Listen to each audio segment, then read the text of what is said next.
৫ই আগস্টের পর থেকে নানা বিষয়ে পাল্টাপাল্টি বক্তব্য দিতে দেখা গেছে দীর্ঘদিনের দুই রাজনৈতিক মিত্র বাঁশ জাতীয়তাবাদী দল বিএনপি ও বাঁশ জামায়াতে ইসলামীর শীর্ষ নেতাদের। এদিকে জাতীয় প্রেস ক্লাবে বাঁশ জাতীয়তাবাদী মুক্তিযোদ্ধা দলের উদ্যোগে আয়োজিত এক সমাবেশে দলটির স্থায়ী কমিটির সদস্য মেজর হাফিজ উদ্দিন আহমেদ ৭১ জামায়াতে ইসলামীর ভূমিকা নিয়ে প্রশ্ন তোলেন। এর আগে গত ডিসেম্বরের শেষ দিকে জামায়াতে ইসলামীর আমির ডক্টর শফিকুর রহমানের পরীক্ষিত দেশপ্রেমিক শক্তি বক্তব্যের প্রসঙ্গটি নিয়ে বলেন, জামায়াতে ইসলামীর এই বক্তব্যে আমি অবাক হয়েছিলাম। আমরা ভেবেছিলাম এখন একটা সুযোগ এসেছে, এই সুযোগে বোধহয় তারা ৭১-এর ভূমিকার জন্য জনগণের কাছে ক্ষমা প্রার্থনা করবে। সেটি না করে তারা ৭১-এ তাদের ভূমিকাকে জাস্টিফাই করার চেষ্টা করেছে এবং এখন দেশপ্রেমিক হিসেবে আবির্ভূত হয়েছে বলে তিনি। তবে বিভিন্ন সময়ে দলটির ভূমিকা নিয়ে বিএনপি সহ বিভিন্ন রাজনৈতিক দলের নেতৃবৃন্দের এ ধরনের প্রশ্ন তোলার বিষয়টি নতুন নয় বলে মত জামায়াতের। দলটির আমিরের কথাকে ভিন্নভাবে চিত্রায়িত করা এবং এটাকে কেন্দ্র করে বক্তব্য দেয়া ঠিক নয় বলে মন্তব্য করেন দলটির মুখপাত্র মতিউর রহমান আকন্দ। দেশপ্রেম নিয়ে ডাক্তার শফিকুর রহমান সাহেব তার দলের অবস্থান তুলে ধরেছেন। তিনি জামায়াতে ইসলামীকে একটা দেশপ্রেমিক দল বলছেন, তার মানে এই নয় যে কোনো দলের মধ্যে দেশপ্রেম নেই বলছিলেন তিনি। একই সঙ্গে জামায়াতে ইসলামী এই জাতীয় বক্তব্যকে আমলে নেয় না উল্লেখ করে দেশের জনগণ দলটির ভূমিকা সম্পর্কে জেনে তাদের সমর্থন দিয়ে যাচ্ছে এবং অব্যাহতভাবে জামায়াতের সমর্থন বৃদ্ধি পাচ্ছে বলে মন্তব্য করেন মিস্টার আকন্দ। কেবল এবারে নয়, বিগত সরকারের পতনের পর থেকে কখনো নির্বাচন, কখনো আওয়ামী লীগ বা ভারতসহ নানা ইস্যুতে দীর্ঘদিনের দুই জোট সঙ্গের স্থানীয় নেতাদের ইঙ্গিতপূর্ণ বাকবিনিময় জড়াতে দেখা গেছে। বিশ্লেষকরা অবশ্যই বলছেন, রাজনৈতিক সমীকরণের কারণে একসময় বন্ধুত্ব এখন দ্বান্দ্বিক সম্পর্কে রূপ নিচ্ছে। তার উপর বাংলাদেশের রাজনীতিতে বরাবরই যে মেরুকরণ দেখা গেছে, সেখানে আওয়ামী লীগ মাঠে না থাকা সেই জায়গা দখল একটি গুরুত্বপূর্ণ বিষয় হয়ে উঠছে। গত ২৯শে ডিসেম্বর সাংবাদিকদের সঙ্গে আলাপকালে বিএনপির সিনিয়র যুগ্ম মহাসচিব রুহুল কবির রিজভী বলেন, ৫ই আগস্টের পর কি আমরা ব্যাংক আত্মসাৎ করতে দেখিনি? আমরা তো দেখছি ইসলামী ব্যাংক কীভাবে গ্রাস করে নিল একটি রাজনৈতিক দলের অনুসারীরা। তাহলে কোন মুখে বলছেন এক চাঁদাবাজ পালিয়েছে আরেক চাঁদাবাজকে কেউ দেখতে চায় না? কাকে উদ্দেশ্য করে বলছেন আমরা কি বুঝতে পারি না? কারা পায়ের রক কাটে তাদেরকে জনগণ ঠিকই জানে, চেনে বলে তিনি। এরপর ২ দিন আগে ২৭শে ডিসেম্বর দলটির কর্মী সম্মেলনে একজন চাঁদাবাজ পালিয়েছে, আরেকজন চাঁদাবাজিতে লেগে গেছে বলে মন্তব্য করেছিলেন জামায়াতে ইসলামীর আমির ডাক্তার শফিকুর রহমান। মিস্টার রিজভীর বক্তব্যের পর একই দিন নীলফামারীতে এক পথসভায় মিস্টার রহমান বলেন, ৫ তারিখের পর একদল অস্ত্র হাতে নিয়ে সেই ব্যাংক দখল করতে গেল। বোঝা গেল ডাকাতের বেশে এখন নতুন ডাকাত গেছে ব্যাংক দখল করতে। কেউ কেউ বলেন ব্যাংক অমুক তমুক দল দখল করছে, ব্যাংক কেউ দখল করেনি, ব্যাংক তার মায়ের কোলে ফিরে আসবে বলেননি। এছাড়া বিএনপির যুগ্ম মহাসচিব রুহুল কবির রিজভীর বক্তব্যের নিন্দা ও প্রতিবাদ জানিয়ে অফিসিয়াল ফেসবুকে পোস্ট দেয় জামায়াতে ইসলামী।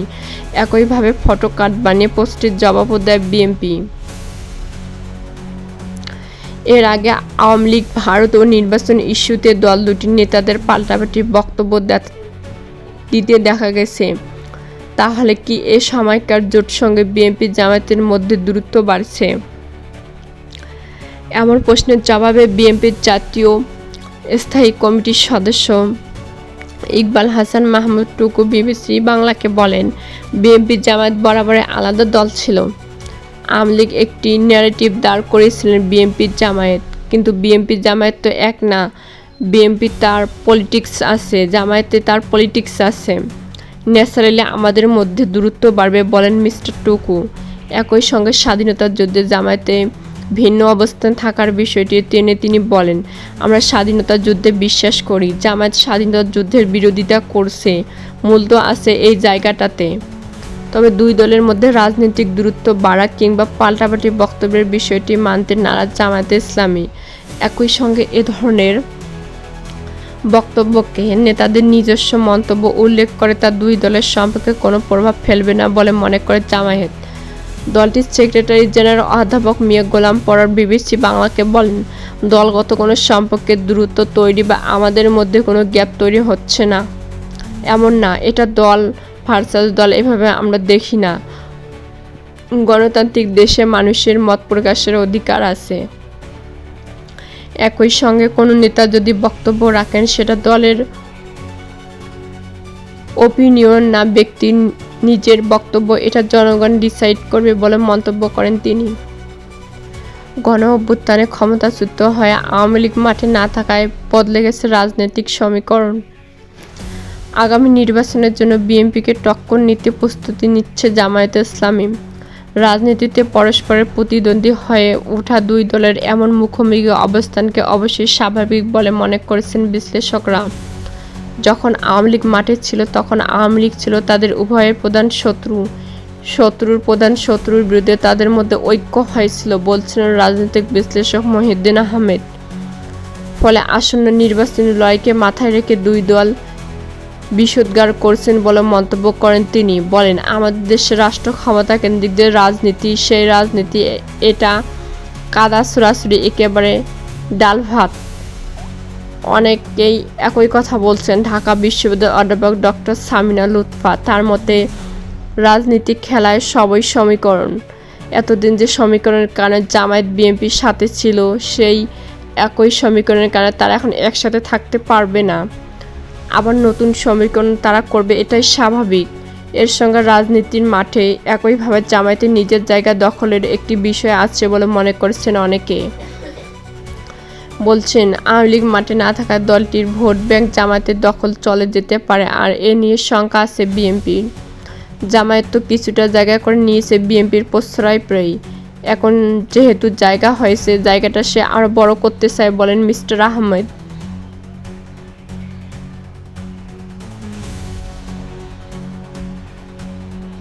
তিনি বলেন, যেহেতু আওয়ামী লীগ কোণঠাসা অবস্থায় আছে, তাদেরকে প্রচুর ভোটার আছে। আওয়ামী লীগের মধ্যে অনেকে আছে যারা কখনোই বিএনপির সঙ্গে সমঝোতা করবে না। তাদের দিকেও দৃষ্টি দিয়েছে জামায়াত যেন ওই ভোটগুলো পায়। আর এ কারণে বিএনপি চাইছে আওয়ামী লীগ যেন মাঠে থাকে, যাতে করে জামায়াতের সেই ভোটগুলো না পায়। সবাই এই হিসাব নিকাশ করছে বলেই মত এই বিশ্লেষকের।